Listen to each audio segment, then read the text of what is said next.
Hello, everybody, and welcome to the Alex Cuesta Daily Show. I hope everybody is having a lovely Tuesday, April 12th of 2022. Before we get into the fun stuff, please like, share, follow, subscribe, rate 5 stars on Spotify and iTunes. Spread this word of mouth if you like the show, and always follow us on socials at the Alex Cuesta Show, anywhere you can find socials. So please bear with me today. I am still dealing with a tickle in my throat. So if I have to step away and cough, maybe take a sip of water, that might happen as we go back to a little more of the old school format that started with the show, where I read an article, I talk about it, because that type of stuff is fun every once in a while, isn't it? Isn't it? Isn't it? So we got to start off with the important stuff. It seems like I haven't done the Biden COVID tracker since the 6th. So it's been a long time, 6 whole days. So it would behoove me not to remind you of where we were then, because right now, 6 whole days in the world seems like it was already 10 years ago. Things change so rapidly now. It's pretty ridiculous. So let's remind you where we were on the 6th of April at cases in the United States of COVID-19 under Mr. Biden over there, who's looking more lost than ever, making speeches worse than ever. We have 80,208,810 cases. And in terms of deaths, we have 982,576 deaths. That was on the 6th. Jump ahead to the 12th. That is today. We are at 80,396,250 cases. Now, that is an uptick of 187,440 since the 6th, an average of 31,240 cases per day, which is still a far cry lower than we were at any point in the height of the pandemic. And then we're on deaths. Deaths, we have 985,504 now. That is an uptick of 2,928, so almost 3,000. But that's a 6-day average of 488. What we've been hearing lately is there is another spike happening, and places are now starting to implement masks again. Masks again. And the fucking people that are doing them is ridiculous. Don't do it. Stop listening. Yes, I could say maybe I'm a hypocrite because when it affects, maybe I'll couch this. When you can, don't listen. If you're alone or going into a public place like a shopping mall or a grocery store, don't even listen. If it affects you or your children doing something, I think like at the height of this, Aviva Fry was a perfect example of this. He wanted to take his kids bowling. And this was kind of like when Canada, he's Canadian, when Canada was slowly starting to unravel things, he wanted to take his kids bowling. And he has been a person who is saying, fuck masks, don't wear them. They're not, they're wrong. They're a sign of being a sheep and control, yada, yada. And he was on live stream and he live streamed himself going into the bowling alley. They asked him to put a mask on. Begrudgingly, he put the mask on because he said it perfectly. 10, 15 years down the line, no, your kids are never going to look up to you and go, Dad, thanks for fucking up bowling for me. Thanks for sticking up for the man in that bowling alley. Your kids don't care about that stuff. And you making a stand about not wearing the mask in that one moment to ruin your kid's day is not going to win the battle either. So that's kind of where I'm at. If my kids, it's going to truly affect my kids and what they're doing right now, I'll throw the mask on for the temporary time. But outside of, hurting my kids in any which way, no mask. So don't do it if you can avoid it. And honestly, I'm becoming a big proprietor of make fun of people that wear them voluntarily in places. Like we need to start making fun of these people. They deserve it. Again, if they're elderly, if there's something like that, if they're obese, encourage them to wear it. They're the ones that are still susceptible. If they're a fit person that has no outlying comorbidity, again, they could have one. Take a chance. Russian roulette. Who gives a fuck? Make fun of them. I'm advocating for that. You can sit there and not like openly like do something obnoxious. Just kind of look at them and smile and give them a snarky smile, like you're a moron type of smile. It doesn't have to be anything big. Don't be the jerk off that's like, ha, you're dumb, blah, blah, blah, this and that, this is this fact. Nobody cares about that stuff. But there's subtle little things that you can do that are jabs. So yeah, that's my little thing on that. So that's where we are with COVID-19. Now, as always, whenever I do these articles, I have a few little tidbits, but there was something extremely serious that occurred this morning. There was an active shooter on the subway at 8:30 in the morning in rush hour in New York City. Now, they opened fire. There were 10 immediate casualties. They threw a smoke grenade before opening fire. So this was a tactical thing. They found the bag. They found more smoke grenades. They found fireworks. There were rumors of explosives. That's neither been confirmed. Apparently, there's no fatalities yet. I haven't looked at another recent article, but I think there's only 10 still injured, a few critical. But this person is still at large. This was, you talk about random acts of violence. This is one of them. And this was planned. This was orchestrated. Now, this is going to give fodder to those that are like, oh, we need to take more guns away. Motherfucker, this happened in New York City. This happened in New York City. New York City is a place where you're not legally allowed to carry a gun unless you are a police officer, period. Like, honestly, it's so hard to get a concealed carry permit in New York City. Damn near impossible, to the point where on the show Billions, they make that point completely known, where Paul Giamatti, who is I think the New York DA at the time, couldn't even pull strings. It took him forever in an episode to pull strings to get a pistol permit in New York City. Damn near impossible. So anyone that starts talking about gun control laws, because it happened in New York City, needs to shut up. And you need to tell them, no, shut the fuck up. Because New York City, you can't have a gun. So this was obviously not a legal firearm unless it was traveled across straight lines, which then becomes illegal if it was taken from New York City. So regardless, this weapon is illegal. These smoke grenades are illegal. You're talking about illegal firearms here. Unless they're a crazy cop that has gone nuts, and that's neither here nor there. That's another whole situation and can of worms to open up about that one. But I'm not speculating because this guy has not been caught yet. They don't know where this individual is. It could be a female too. So we don't know what their motive is, who they are, if it was terrorism, if it was just someone that's deranged. We don't know anything. What we do know right now is we all need to be reaching out and kind of putting, I guess, what we can mentally to the families and people are affected. Now, thankfully, at this point, as far as I know, there are no fatalities, which is a miracle considering that subway cars at rush hour are fucking sardine cans with people. Even, post COVID-19, people have to get to work in the New York area, and subways are the easiest way to do it for a lot of people. So it's a miracle. And we all need to be coming together on this type of shit when tragedies like this happen. But instead, politics plays a role, and we get pulled away right away, and automatically partisan conversations start happening. But these are the type of things where we need to come together and in unison need to hope that the NYPD can do their job and catch this motherfucker and find out who they are and put them behind bars. And this should be something outside of the shitty New York bail reform, because I swear to God, if they catch this individual and they are out within a few days because of bail reform, oh my God, the family should sue the fuck out of every single person on the Assembly, Senate, and including Governor Hochul for signing this and even bringing up the bill. There should be a huge class action lawsuit. But overall, it's a miracle people are okay for the moment. It could change by the time you hear my voice here, and hopefully it does not. I'm hoping the people all survive and this individual gets caught before they could do any more damage, because they're at large and they were sick enough. Apparently, the only reason they stopped shooting is because the gun jammed. By a grace of God, the gun jammed. So if this individual is back out there and at large, who knows what they're capable of again? And if they know that the walls are going to close in on them, who knows when they're not going to jump out and do something crazy like this again? The guy had a gas mask. The person had smoke grenades and a semi-automatic weapon. Orchestrated, calculated, and very much thought out of a plan here. So let's hope the NYPD, and I don't know if the FBI is involved. If FBI gets involved, more than likely we're looking at a potential terror case. So let's see where it goes from here. I don't want to speculate anymore. Just hopes, thoughts, prayers, love to all those that are involved, including those officers that are responding now and having to enter into a really dangerous situation with somebody who's obviously extremely dangerous. So let's jump into some of the stuff. I always have my kind of runners up to articles before I jump into the real deal.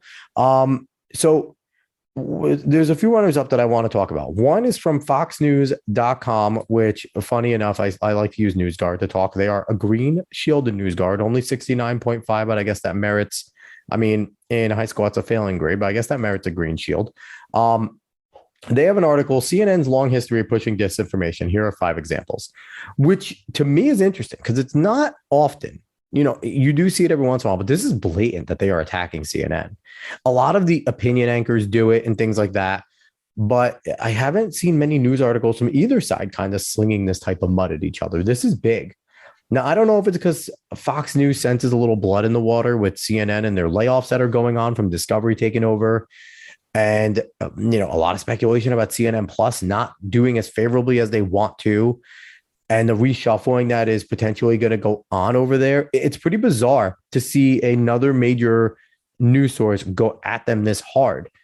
But this, it does have a little bit of a coherent list, and it goes after all the anchors pretty equally. You're Brian Stelter, you're Anderson Cooper, you're John Studo, you're all those types of guys.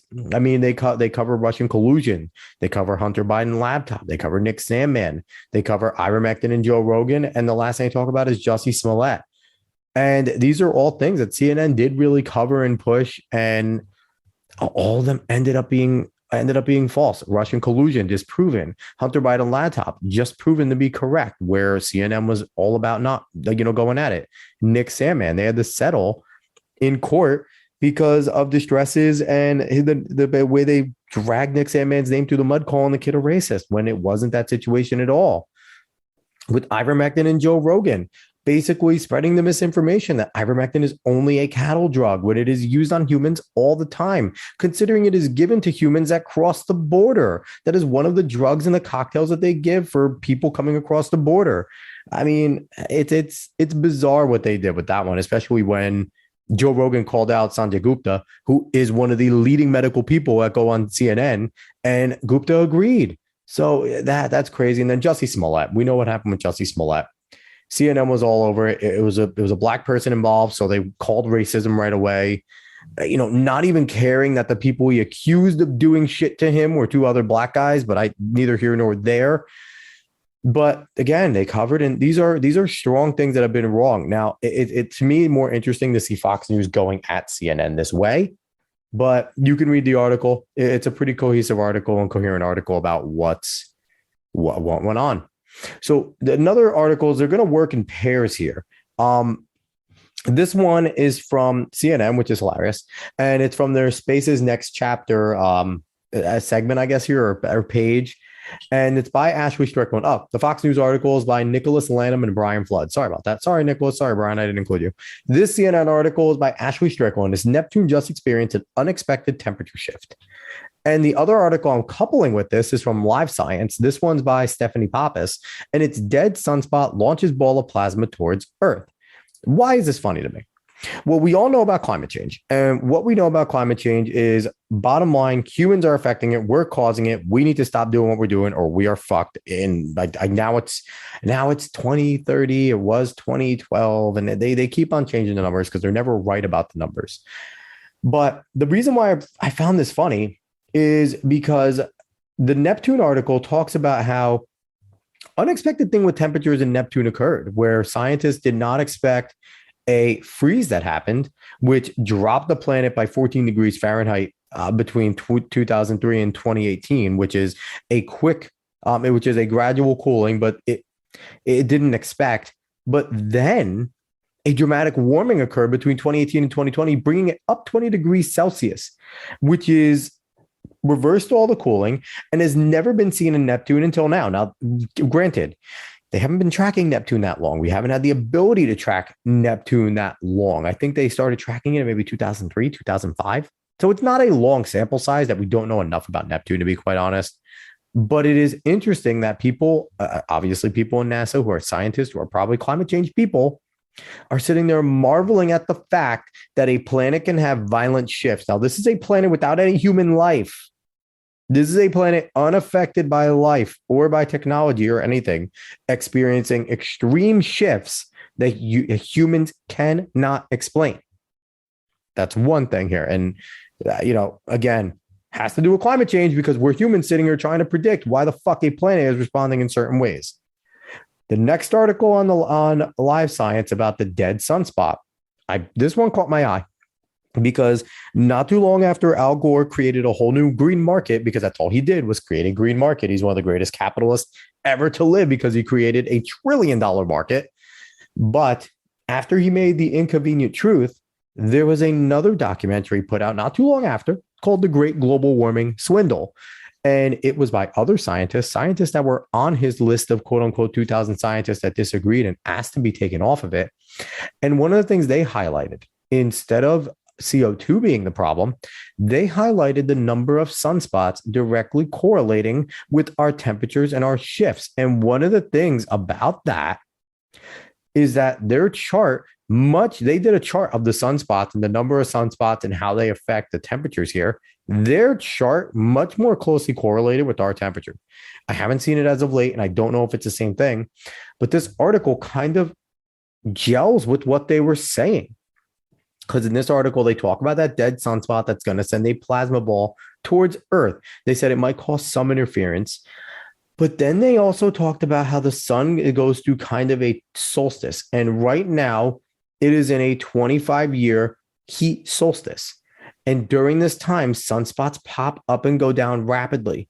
And these sunspots send plasma and other types of, I forget what it's called here, a CME or something like that. They send this type of stuff over, and it causes direct heat. It causes our planet to have reactions and responses. Now, the logical thing that you would think here is if there are enough sunspots occurring, enough of these sending different types of things into our atmosphere, affecting us that much, that would certainly affect our climate. That would certainly affect our temperature. And why is it wild to think that the sun, who provides us with our heat, who, our distance to the sun and our elements mixed in create our atmosphere, and the sun has something to do with that. Why is it wild to think that the sunspots more closely correlate to our temperature rise and fall as a planet than humans who are ants in the anthill? Now, again, people are going to point to, wow, it's undeniable. We're seeing the ice caps melt at a rapid rate and CO2 upgrade and this and that. And again, I say, why do we have to be the center of it? It's a human centrist thinking. Every single generation, every single era of humans has to be the center of something. We were the center of the universe. We were the center of the galaxy. We knew the earth was flat. We knew so many strong things until we were proven wrong, constantly proven wrong by advances. Right now, in this current generation of scientists, there's a group that knows we are causing damage to the planet and we are affecting it. It's our fault and we need to do something about it. What's going to happen 100, 200 years ago when scientists are looking back going, and the new history books are written saying, yeah, those naive idiots back in the, from 1990, early 2000 to 2030, 2040, they seriously thought they had an effect on the planet. They really thought that they could do something. And we do know now that the sun has a much closer correlation and it was just a natural climate occurrence. Just wait. I don't think any of us are going to be alive for it, but that's my prediction there because again, it's stupid to say that humans have no effect on the planet because of course we do. We're a part of the planet. We're a part of its ecosystem. Contrary to popular belief, we are natural. And everything humans do is a natural occurrence in nature. There is no such thing as unnatural, but that's for another podcast that I would love to. I'm going to do soon because that's a philosophy of mine. I need to put it out there. But overall, the sunspot thing makes a lot more sense to me than CO2 ever did. If anyone's interested, go watch The Great Global Warming Swindle. I'm pretty sure it's still on YouTube. And it's an interesting thing to watch. I might have to go rewatch it again. It's interesting to look at. This article is interesting. Again, I recommend going to read both of these in succession and reading it because they're interesting to read on top of just the fact that I feel like they support the fact that, number one, our scientists have no idea what the fuck we're talking about when it comes to planetary temperature. And number two, sunspots have a huge effect on our temperature on this planet, much more than CO2 or anything humans are doing possibly can have. And a CME is a coronal mass ejection, which explosive balls of solar material. Okay, so that's what those All right, so let's move on to the main crux of the show. This article is a little bit long, but it's well worth it because it is interesting where it is coming from. This article is from Vox.com. Yes, I'm doing an article from Vox. And Vox over here gets an 87.5 out of 100 from NewsGuard. Vox fucking sucks. So I will tell everyone NewsGuard is hilarious with some of their ratings, but it's by Andrew Prokop. And it's called How Much Legal Jeopardy is Hunter Biden In? With the byline, several recent reports claim the investigation into President Biden's son is intensifying. Now, why is this interesting? It's interesting because this is another extremely left-leaning major news source that is talking about the Hunter Biden story now, 3 years after the laptop story broke in late 2019. So two years and change. And it's also interesting because as we're going to read through the article, the Bidens might be toast. The Bidens may truly be toast. We may be seeing an anarchy of media against the Bidens and their family. As much as they say Joe's not involved, they wouldn't be talking about it. Okay, let's get into the article here. Federal prosecutors' investigation into Hunter Biden is heating up, and the indictment of the president's son is a real possibility, a recent series of reports suggest. And here they go in the next paragraph. They talk about all the sources that have talked about it. The New York Times, Wall Street Journal, ABC News, CBS News, CNN, and the Associated Press have all published stories in recent weeks with a similar theme. The investigation, run by the U.S. Attorney General's office in Delaware, has gotten increasingly active, with witnesses testifying to a grand jury. Now, fun thing that a lot of these leftists love to do, if a semi-right-wing or a right-wing news source writes anything about it, they throw them in there. Look, Wall Street Journal's in there. This isn't all leftists reporting on this. It's Wall Street Journal. See, they're not on the left. They do that. And then also in this article, the district attorney in Delaware gotten increasingly active and testifying to a grand jury. Yeah, this is going down, people. We might actually see a high-profile individual actually get something. You know, it'll still be a smack on the wrist, I think, akin to what we would get. But we might actually see something happen with the Bidens. And this is not good press and not good for the Democrats. I don't understand what the left media is doing. If they want to take down Joe Biden, that's fine. But why aren't they waiting till after the midterms? I don't understand this. They are hurting their own cause here. Let's keep going. The investigation focuses on Hunter Biden's well-compensated work for foreign interests over the past decade or so, particularly for businesses or tycoons in Ukraine, China, and Kazakhstan. The main legal questions appear to be whether Hunter violated tax laws, committed money laundering, or acted as an unregistered foreign lobbyist. So newsflash here to anyone that is on the right and has listened to talk media in the last, Jesus Christ now, 4 or 5 years, you're going to hear a lot of things that we've known about for a long time in this, that the left is just willing to start to admit. And this not too long ago was crazy right-wing conspiracy. From now on, whenever you hear them say right-wing conspiracy, right-wing this, right-wing that, just know that it's probably true or has a lot of truth to it. Let's keep going. Ethical questions have long swirled about Hunter's foreign consulting and investment work, which he began as his father was set to become vice president and continued amid tumultuous years for Hunter and the Biden family.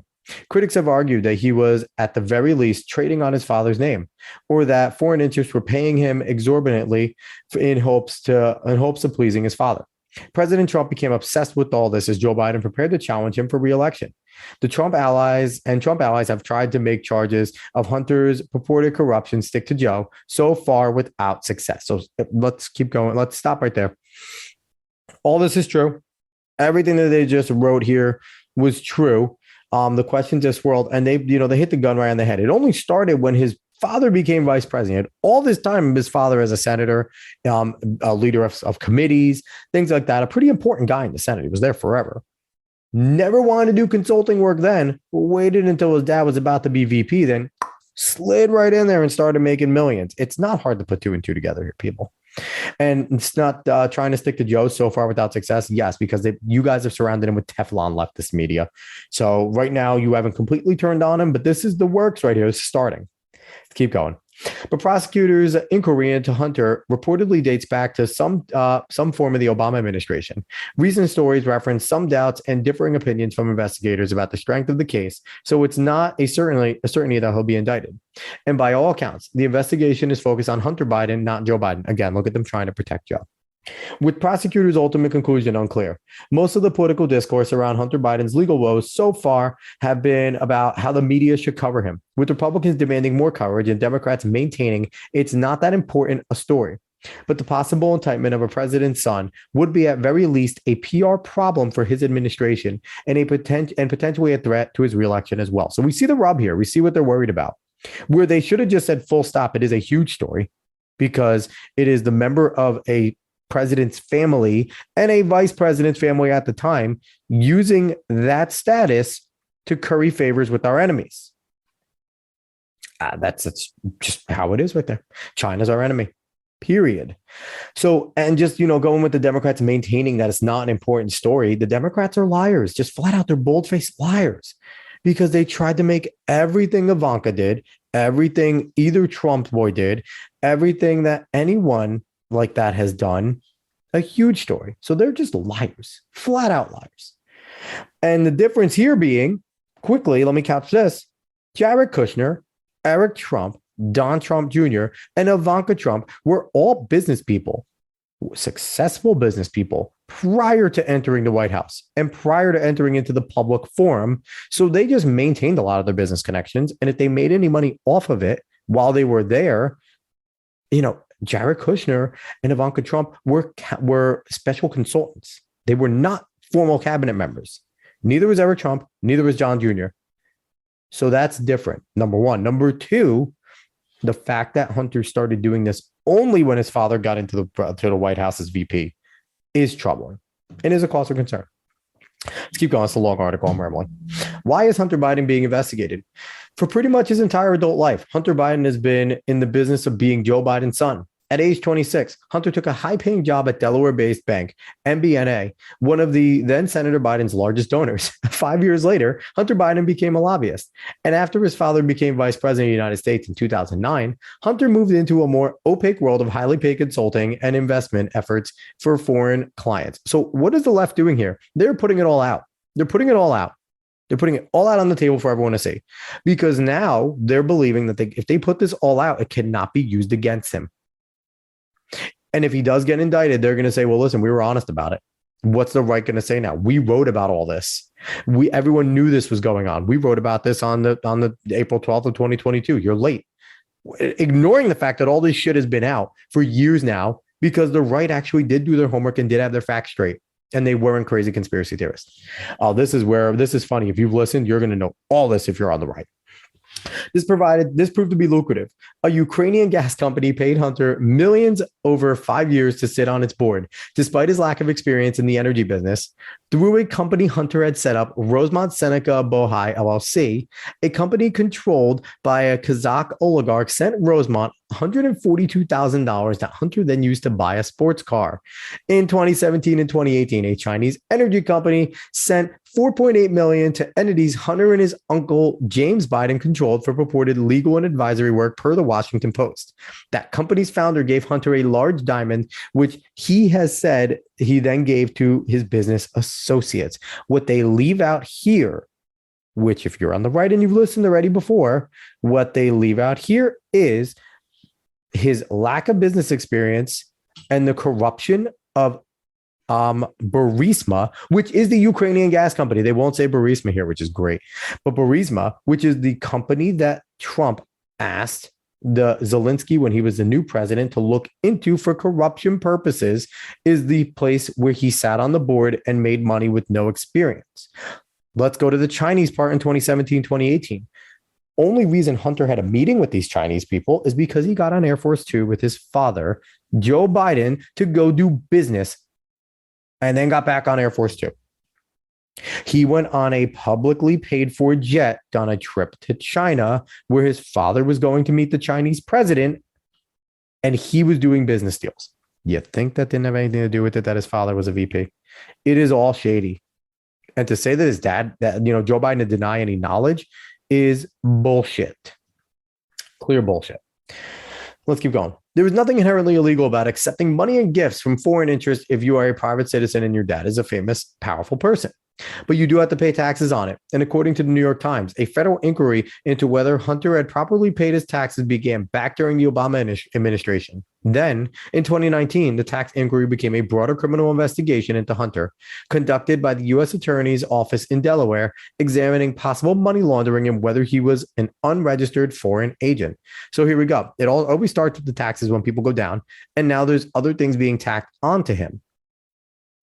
And Joe is Teflon, apparently, even though he facilitated and had a lot to do with all of this. He had a lot to do with all this. Peter Schweitzer is a guy everyone needs to go read. Secret Empires is one of the books I read by him. He's fantastic. He pinpoints all of this. He has all the documentation. He has Hunter Biden's laptop. He has details. Go read the books by Peter Schweitzer. I recommend it to everybody. Keep going.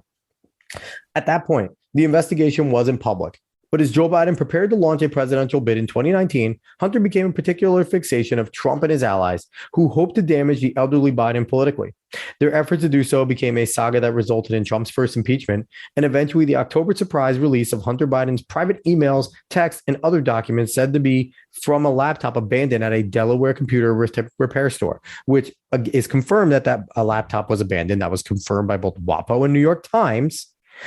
And the impeachment was, again, like I said, he asked Zelensky to investigate Burisma, which is the company Hunter Biden was sitting on the board, and a company that was accused of massive corruption. And one of the things that was a stipulation in America continuing to give Ukrainian aid was that they are working to clean up their corrupt ways, because everyone knew that Ukraine was one of the most corrupt countries and one of the easiest in money laundering countries and fraud countries in the world.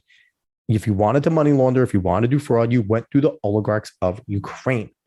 So that was part of it. So the impeachment was bullshit, as we all know. And they talk about an October surprise. It couldn't be an October surprise because the New York Post, when they broke it, was barred. They were taken off social media. It was spewed as Russian different information. You have losers like James Clapper saying it meets perfect to Russian disinformation, people lying out of their teeth about it. So no, it wasn't an October surprise. An October surprise actually gets investigated and has water. This was a cover-up. And you guys are slowly admitting it in the media, and the leftist people are slowly admitting it because they know now it doesn't matter that they fucking lied about it. They know it doesn't matter. And they know one of two things. Either Hunter's going to go down and they're laying it all out so they don't look like they have egg on their face because they, quote unquote, did their job and did journalism, or they're just looking to do a full turn on the Bidens. Let's keep going. But the federal investigation into Hunter predated these shenanigans. It's being led by the U.S. Attorney for Delaware, David Weiss, a Trump appointee left in place by President Biden due to a desire not to interfere with this specific investigation. Weiss has worked in various capacities in that office since 2007 and isn't known to be a partisan or a Trump crony. And he has moved forward with the probe in a new administration. It's hilarious. They call him a Trump crony, but there's no Obama cronies during the Trump years, right? All the people leaking shit weren't Obama cronies. It's hilarious. And there's a ton of Obama cronies back in the White House now. Great. You love it when leftists right. And there's a lot of jabs here. They're great at this. What is Hunter Biden being investigated for? They break this down here. Per recent reports, the investigation focuses on three main topics. One, taxes. Did Hunter properly pay taxes on the millions of dollars in income he made? It seems like the answer might be a not at first, since he belatedly coughed up over $1 million to pay off his tax liability last year, per the Times. That wouldn't get him off the hook for past criminal conduct, though. And the Wall Street Journal reports prosecutors are examining whether Hunter moved funds in a way to obscure his tax liability. One recent comparison is the case brought by special counsel Robert Mueller against Paul Manafort. Manafort made tens of millions of dollars from Ukrainian clients, parked it in offshore accounts, and used much of it to fund his expensive lifestyle in the U.S., spending big on real estate, antique rugs, luxury cars, and more. But he didn't disclose any of this income on his tax returns or pay taxes on it. Similar issues appear to be at play for Hunter, as prosecutors are examining, for instance, the money a Kazakh oligarch paid in his Rosemont company that he used to buy a sports car. So it's funny. They bring in Paul Manafort because people know Paul Manafort as the guy that went down for Trump stuff. Paul Manafort's name is synonymous with Trump. So they do this type of stuff. This isn't to make a comparison. This is not to make an apt comparison. They're lying about that. They're doing this because bringing up Paul Manafort makes you remember Donald Trump. So it makes it seem like, oh, well, Trump had someone in his inner circle that did it. So you know what? It's not too bad that Hunter did it. Disregard the fact that he's the president's son and was the vice president's son. Paul Manafort was doing this shit not because of Trump. He was doing it himself before. This was pre-Trump that Manafort got banged for this. This had nothing to do with Donald Trump. But they're going to make this comparison because people remember Paul Manafort as Donald Trump's guy. So they're making it seem, without saying it here, they're not being honest here. Robert Mueller did get Manafort for this stuff, but Manafort was doing this pre-Trump. This is pre-Trump stuff, not during the Trump administration, not during the time that he was helping Trump become elected. But they won't tell you that. Here's a quote by Hunter. I take this matter very seriously, and I am confident that a professional and objective review of these matters will demonstrate that I handled my affairs legally and appropriately, including with the benefit of professional tax advisors, Hunter said in a December 2020 statement. Yeah, it was probably high. 2, money laundering. Hunter is also under scrutiny for potential money laundering, basically bringing foreign funds into the U.S. financial system in connection with some sort of crime. Various financial institutions filed suspicious activity reports to the U.S. government about movements of funds in and out of Hunter's accounts, including to his uncle James Biden. Though the term money laundering may bring to mind drug trafficking or something of the sort, prosecutors can also charge it in connection with more prosaic crimes, such as acting as an unregistered foreign agent. Manafort was charged with conspiring to launder money for this purpose, which is hilarious. They bring up Manafort again, of course. Let's make sure you deflect off the fact that Hunter is a piece of shit for doing this because he used his dad. No, let's continue to bring Manafort because you got to keep Trump in mind. Got to keep Trump in mind. That's the goal here. And they're trying to soften the money laundering thing, saying, it might not be. It just might be because he was acting as a foreign agent. It might not be that bad. And number 3, acting as an unregistered foreign agent.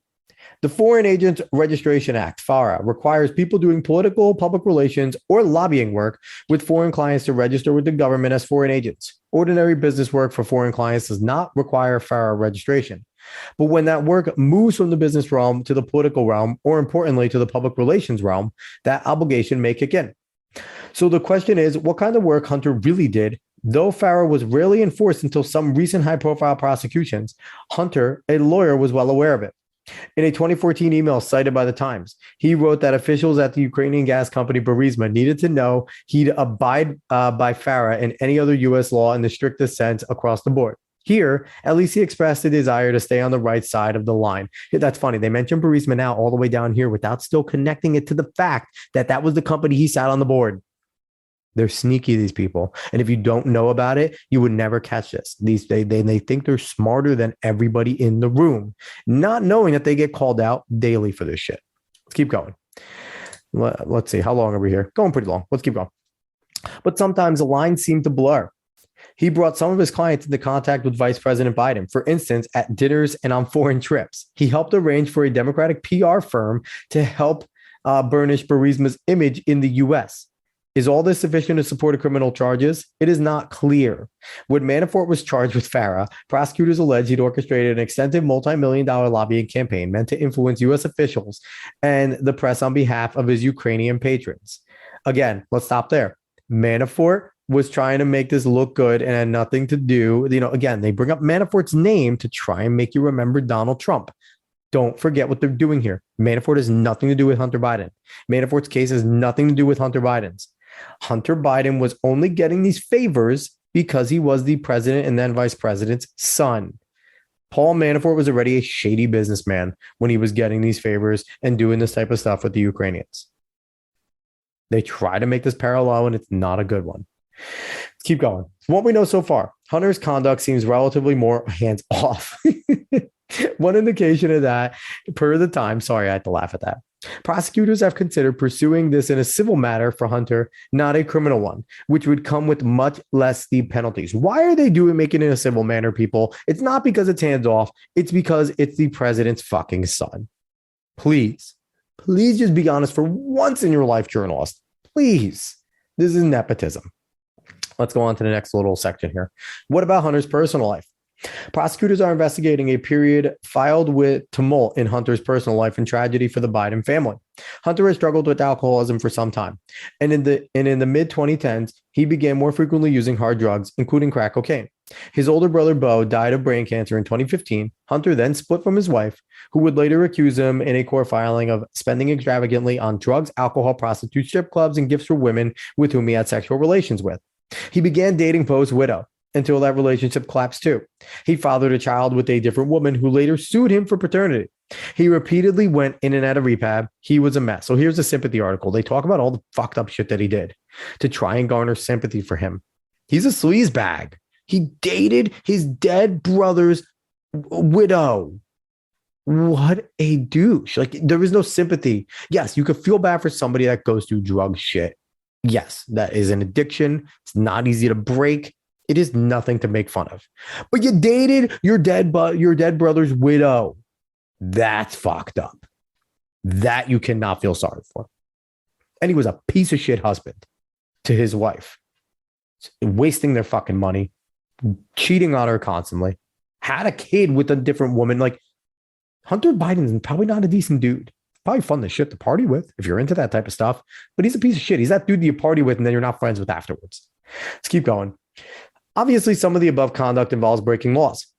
The reports have not so far suggested it's really prosecutors' focus. CNN did report, though, that they have looked into Hunter's purchase of a gun in 2018 because he claimed he was not a drug user on the form when he bought it, per CNN, though it's, quote, unclear whether the gun incident remains an active part of the investigation. And the Journal reports that the Justice Department officials have actually discussed whether Hunter's addiction problem could make convicting him more difficult if he argues he was not of sound mind during this period. They put that in there again. You put it out into the public sphere, and now people are going to start making excuses for Hunter Biden. This was a sympathy piece right here for people to read and start going, well, you got to feel bad for the guy. He went through a lot of shit. His brother died and he was, he got into hard times, and you can't blame him. Can't really blame him. He wasn't himself. Those that really know Hunter know this isn't the real him. Look at his paintings. Ugh, fucking, I hate these people. Let's keep going. Next section. Does this case mean legal trouble for Joe Biden too? Trump allies have been arguing for years that Hunter Biden is corrupt, and they've also had a bigger game in mind. They want to tie his corruption to his father, but there have been no reports that prosecutors are aiming to do this or have evidence to do so. So let's go there, because they're going to go with, basically, I'm telling you right now, even if there is something on Biden, they're going to go with, you don't prosecute a sitting president. It's going to happen. That will be stated, and the left will cheer it, which is something they didn't cheer when Mueller kind of hinted at it. Watch it. This is going to happen. Let's keep going. The closest thing so far came just days ago when the New York Post reported a grand jury witness was questioned about who the term big guy referred to in a now infamous email from one of Hunter's business associates. The 2017 email laid out a proposed share split for a potential joint venture with the Chinese energy company CEFC, which would include 10% held by H for the big guy. One former business associate has publicly claimed that the big guy was Joe Biden, newly out of office. That guy's name is Tony Bobulinski. He made a lot of conservative circles, making his claims he was a close business associate of Hunter Biden, CC'd on basically every single important email that the conservatives claimed that they had. He's disappeared lately. We have not heard from Tony Bobulinski, but that is who it is. That is the name of the person. Go look up Tony Bobulinski and the things that he said. Credible guy. There's a link here. I wonder if they talk about, yep, the link here, Bobulinski, how big guy Joe Biden would personally benefit from a stake in a Chinese business deal. This is from Real Clear Politics. I don't recommend going to this fucking website, but look up Tony Bobulinski. That is the guy. There's plenty of interviews from him. Let's keep going. The joint venture deal did not end up coming together. Hunter would instead end up being paid millions by CEFC for advisory and legal work in the ensuing months. We don't know if he held money for the big guy in this, by the way.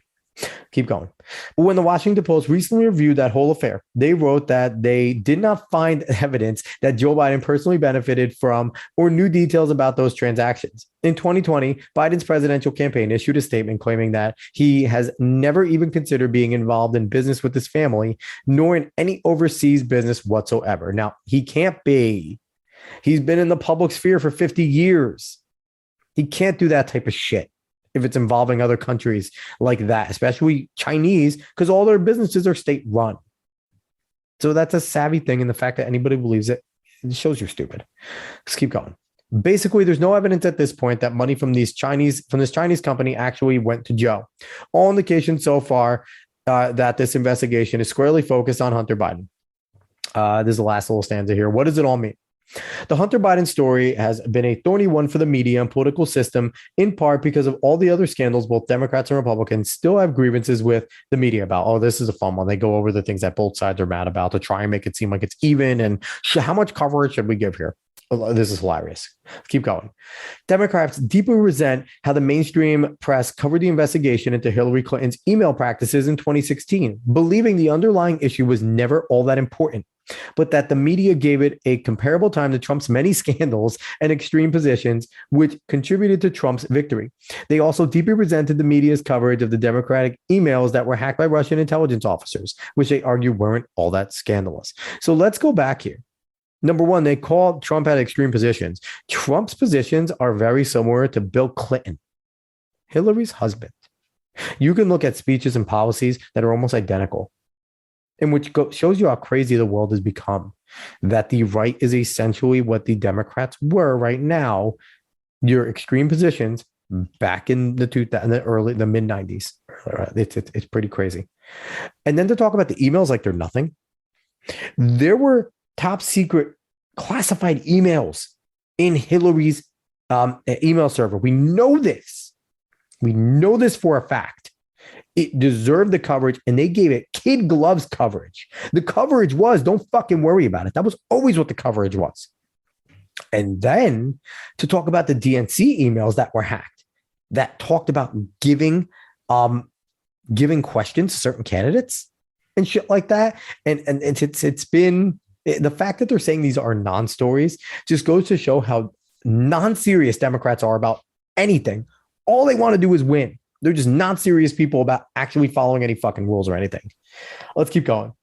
Meanwhile, Republicans remain furious that mainstream media spent so much of the time covering the investigation into whether Donald Trump secretly conspired with Russia to impact the 2016 election, which never ended up being proven or charged.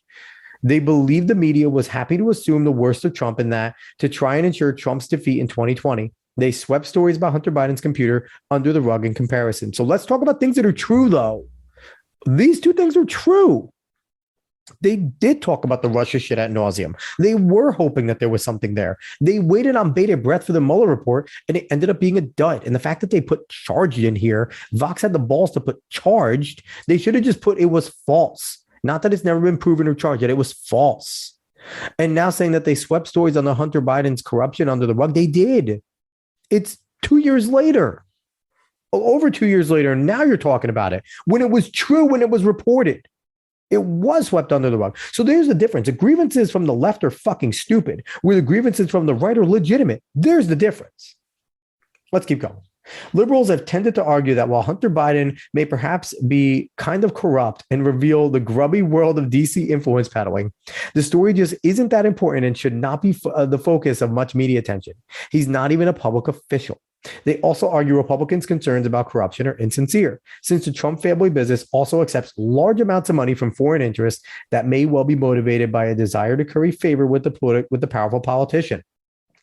Also, we tried to steal the election, in parentheses. Conservatives fire back that all this excuse making to downplay a story that makes a Democrat and President Biden look bad. So let's go break this down here. Number one, it is a big story. It is the son of a vice president and president. It's not about peddling, because they don't mention that John Kerry's son was also involved in Rosemont Seneca.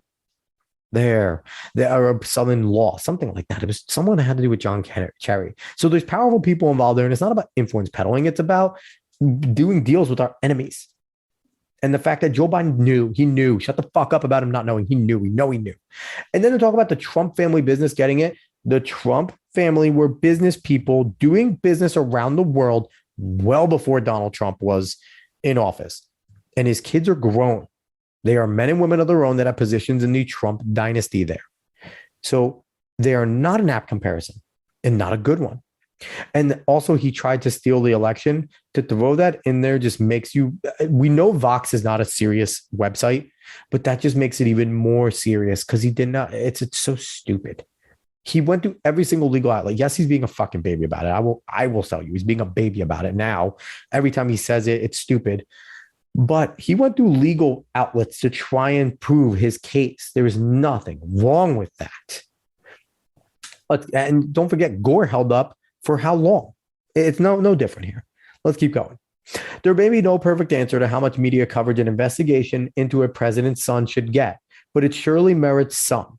If it continues to be an indictment here, that's a typo. If it continues to be an indictment, it will merit more.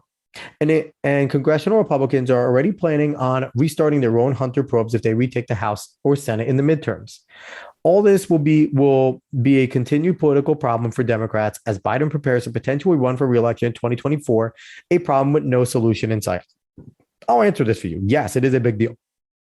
It is a big deal. The son of a president accepting favors and getting sweetheart deals, sitting on boards, especially with places like Ukraine, which is one of the shadiest places. It would be different if this was like the UK. This was France. This was somewhere that we're really friendly with.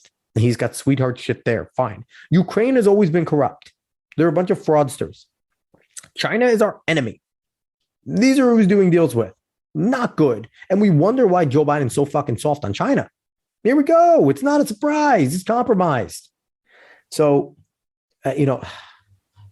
this article is ridiculous because it looks like it's an attempt to be a good journalist, and it was written on the 11th, so yesterday. It looks like it's an attempt to be journalism. It looks like it's an attempt to kind of cover both sides, criticize Hunter Biden. It's not at all. The mention of Manafort just goes to show you it's meant to kind of make this seem like it's not that bad. Don't worry about Hunter so much. Yeah, it deserves a little bit of coverage, but it's not a big deal. Joe's not involved. And, this is all Hunter. It's really not that bad. Don't worry about it. That's what this is all about. This is not trying to be a journalist. I don't believe that anybody that works at Vox is a journalist. So I'm sorry, Andrew Prokop. You're not a journalist. But this made it look like it was an attempt. And it was a bad one. It was poor. Very poor.